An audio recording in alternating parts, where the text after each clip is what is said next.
Welcome back to the Mid-Year YouTube channel. In today's episode, I'm going to show you how to service your C2 or C3 deck lid hinge. I'm going to replace the tang that holds the spring, and I'm going to show you a safe way to replace the spring in or out of the car. So be sure to stick around. So I'm working on restoring the 63 convertible, and as I'm mocking up the body, I need to rebuild the deck lid hinges.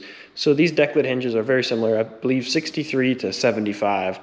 So I need to replace the springs, but before I do that, I need to replace these metal tabs which retain the spring. They are pretty rusty, and you don't want to put, brand new spring which has a lot of power in this and have it go, launching into the next county. So first we're going to replace this tab, drill out the spot welds, weld in the new tab, and we'll figure out how to install the spring.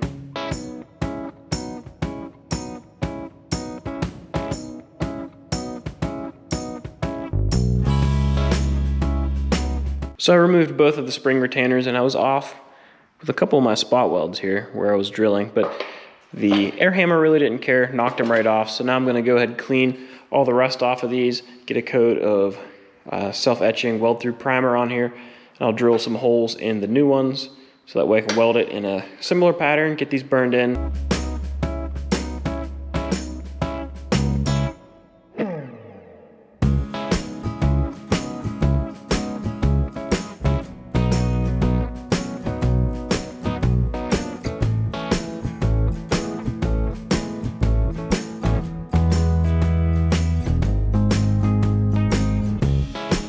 So I welded on both the retainers, and before I welded them, I used a 13mm socket as a dowel pin to make sure they were centered.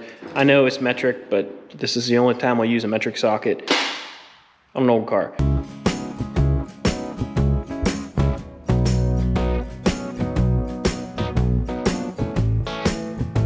So now I'm going to work on installing these springs inside the deck lid hinges. So you can see that it attaches to the tang at the bottom, and it attaches in the middle hole right here. So the spring needs to be extended quite a bit to work, but you can see I can pull it by hand, so it's not like the main spring where it's gonna kill you, it'll just severely injure you. So what we're gonna do, this is probably the safest way to do this without the exact tool to do this, but I'm gonna hook it onto the axle of the floor jack and then attach it to this bar underneath here. Use the floor jack to actually stretch the spring out, and then I'll put some washers in between there. Nice thing about the washer is you could put something in the middle of there through the spring, so if something would happen that these all don't go, shooting into the next county. So I guess we'll see how this works out.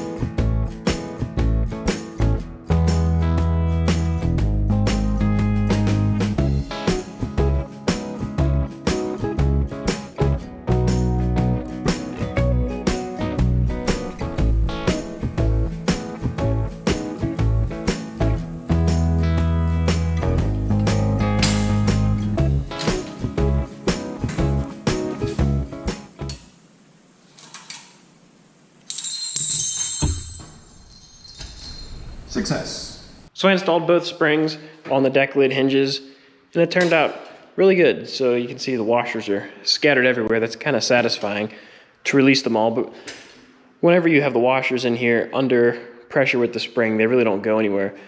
The biggest tip I have is if you have giant washers like this, don't put them in the whole way, because then you're interfering with the body of this. So I had them sticking out about halfway, and this spring I believe was about 3 inches. And then I had the actual coil part of it, and then I had to extend it from the end to end measurement, which I believe 7.5, which worked out to be pretty much 2 of these washers side by side in at least 9 of the 11 coils. So before you start, you may as well measure to try to figure it out before you end up going back and forth trying to make it fit. But I'm really happy with the way that worked out. Again, these springs have a good bit of tension, but they're also not the most deadly out there. So now we can put these guys in the car and get a deck lid on this thing.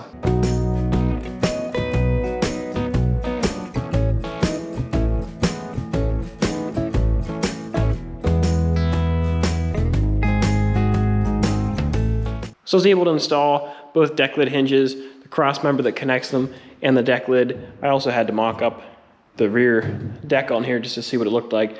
But if you're doing this repair and you're not putting a new deck on your car and you don't have this cross member removed, you can still, it's a little dark, you can still get access back in here to replace the springs. It'll just be a little bit tighter but the washer trick or some type of shim back there should work. They do make they did make an installation tool, which was just like a big C. You stretch the spring, you slide it in there. But if you're like me and you don't have one of those, you can make do with what you have. But so far, I'm pretty happy with the way everything's lining up. You can see the gaps on this dude are pretty nice for a first fit with the deck lid hinging. It actually is pretty centered. The gaps look pretty decent. They can definitely be worked. You may need to put a little bit of a shim or tweak the deck to get it to sit here down a little bit, but so far it's looking pretty good. So now it's just time to build the rest of the body on this thing. But that's gonna do it for this video. If you enjoyed, please give it a thumbs up. Don't forget to subscribe. And I have a lot of videos coming up on this 63 that you're not gonna wanna miss, including assembling the whole body. So I got a lot of work to do. I'll catch you guys later. Since I have your attention, I'll give you a quick status update. I have a lot of videos coming up on this car that I've recorded that I haven't edited yet, including assembling the cabin of the body, getting the firewall, floor, rockers all installed, and now I'm working on mocking up the rear half of the body. So I have a lot of work to do to figure out exactly where everything needs to live. And I have the inner fenders glued into the front end. Had some work to do on the inner fenders because they are the original inner fenders, but on a new front end, and they definitely needed some repair work. So now I need to start fitting the front end to the car. That way we can figure out exactly where everything needs to live on this car.